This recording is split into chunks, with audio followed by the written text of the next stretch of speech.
예, 민주당 내에서 친명계 또 친이낙연계 명락대전이란 말이 또 다시 나오고 있습니다. 또 여기에 친문계까지 더해서 내년에 분당 가능성 얘기가 흘러나오고 있습니다.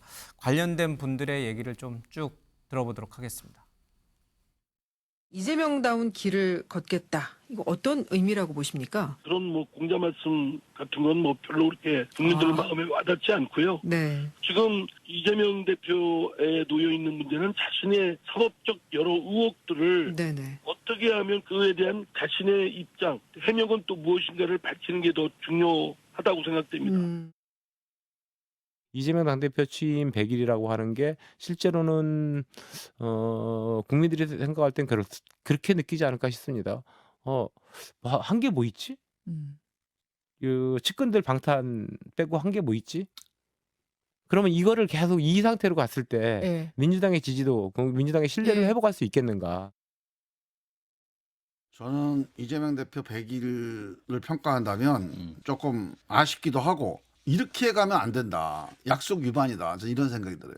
이재명 대표 이재명 약속 대표가 위반이다. 예. 당대표에 왜 나왔습니까? 이재명이 나서야 민주당을 혁신할 수 있다. 개혁할 이래서 나선 거예요. 예. 그러니까 이재명 대표 개인의 방탄을 위해서 당대표가 된 게 아니잖아요. 예. 근데 그동안에 솔직히 얘기해서 혁신한 게 없다. 실적이 없어요, 별로.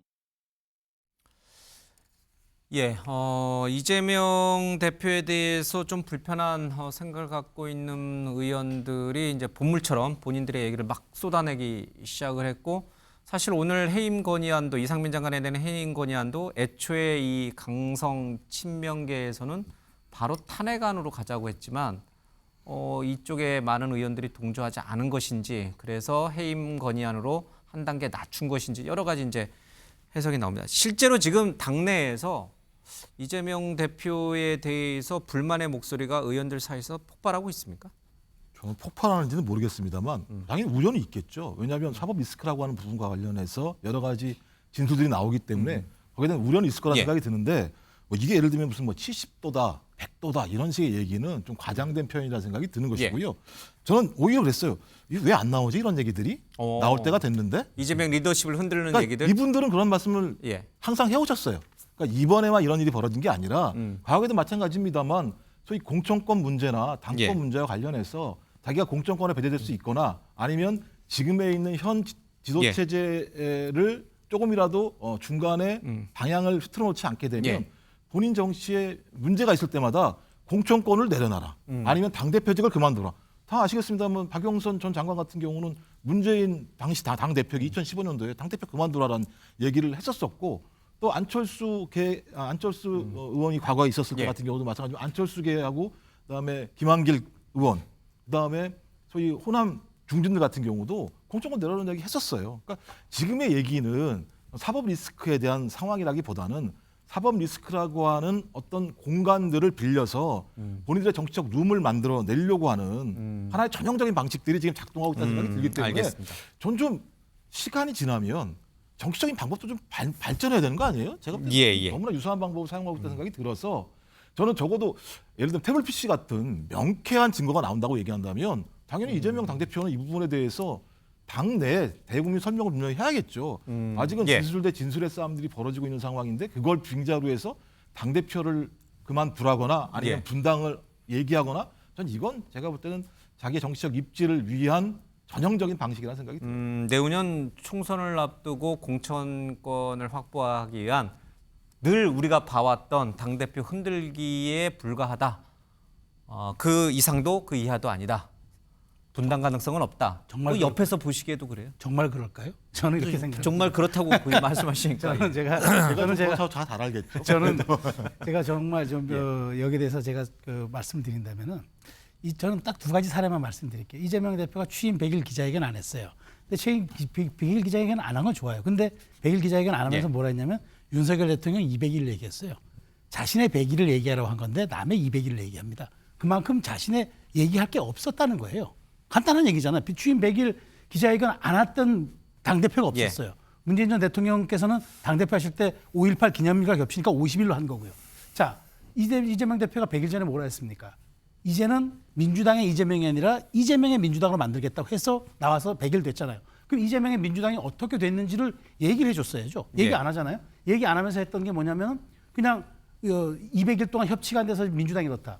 자, 그렇게 그러면 협치가 안 된 국민의힘 대통령실이 있는데 왜 지지도는 뭐 민주당이 못 가져갑니까? 저는 이게 방탄이 아니면 설명이 안 된다고 봐요. 예. 그러니까 방탄이라는 게 이재명 대표가 있는 민주당을 폄훼하거나 혹은 공격하려고 하는 게 아니라 사실관계라는 거죠. 그러니까 예. 지금 그렇게 측근이라고 했던 두 분이 지금 구속이 된 상태에서도 이재명 대표는 아무런 입장 표명하지 않고 그렇게 자신감 있게 얘기하고 좀 진솔하게 얘기하고 아주 재치 있게 얘기하던 이재명은 사라지고 지금은 어물쩍 넘어가는 구렁이 담 넘어가는 리더십이에요. 자, 그럼 이게 정말 그러면은 증거가 드러나고 예. 확연한 그 진술이 나왔을 때 그럼 이재명 대표는 어떻게 하겠습니까? 그때 지금 얘기하는 게 이원욱 의원이 얘기하는 게 70도 80도가 아니라 100도가 되면은 임계점이 끌어넘는다. 저는 이 징후 큰 뚝도 작은 균열에서 무너집니다. 이 징후가 지금 점차 나타나면서 예. 민주당은 위기의 국면 터널로 들어가고 있다. 좀 말씀드릴 수 알겠습니다. 있습니다. 자, 또 하나 이재명 대표 앞에는 남욱 변호사가 등장을 해서 연기 지도 논란을 좀 피고 있습니다. 저희들이 뭐 전해드리긴 했습니다만은 남욱 변호사가 이렇게 대놓고 재판장 바깥에서 이재명 대표와 시시비비 붙은 것은 굉장히 좀 이례적입니다. 다시 한번 그 모습 보겠습니다. 진술 신빙성 문제 제기하는데 어떻게 생각하십니까?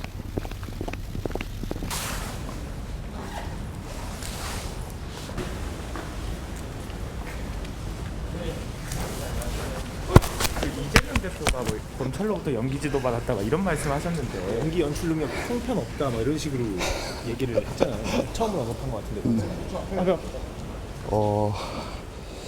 글쎄 캐스팅하신 분께서 그 발연기를 지적하셔갖고 너무 송구스러워요.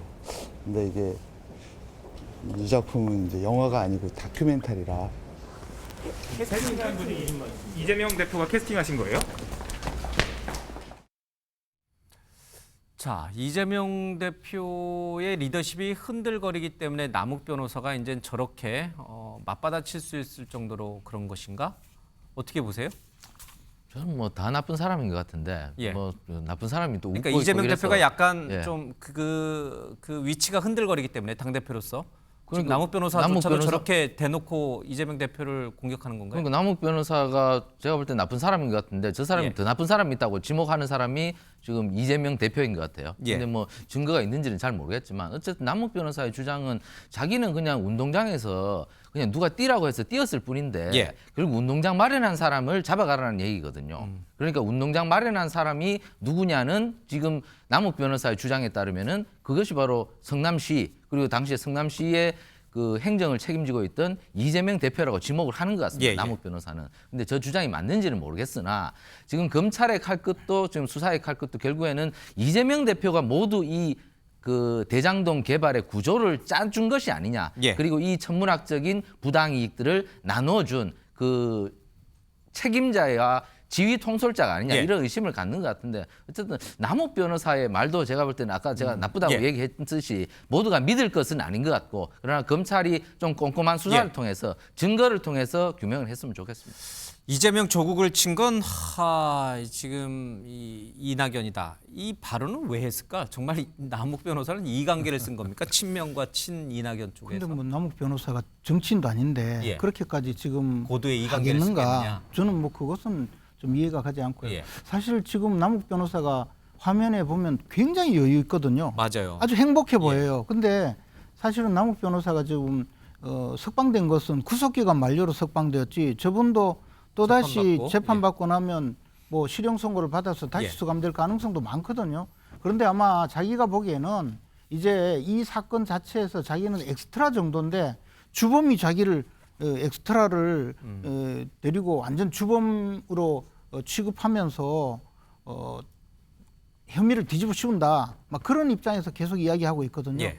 저런 상황에서 여유 있게 저렇게 이야기하는 것은 뭔가 증거를 많이 갖고 있거나 아니면 또 이 상황에 대해서 나름대로는 확신이 있거나 그렇지 않으면 저렇게까지 웃어가면서 뭐 예. 이게 다큐멘터리다 그렇게 이야기까지 할 수 있을까? 예. 저는 좀 그런 면에서는 남욱 변호사의 진술은 앞으로도 계속 나오지 않을까 생각이 듭니다. 예. 이재명 대표의 이 험난한 앞길 또 관련된 사람들의 수사 상황, 당내에서는 공천권을 둘러싼 여러 가지 흔들기 첩첩산중인 것 같습니다.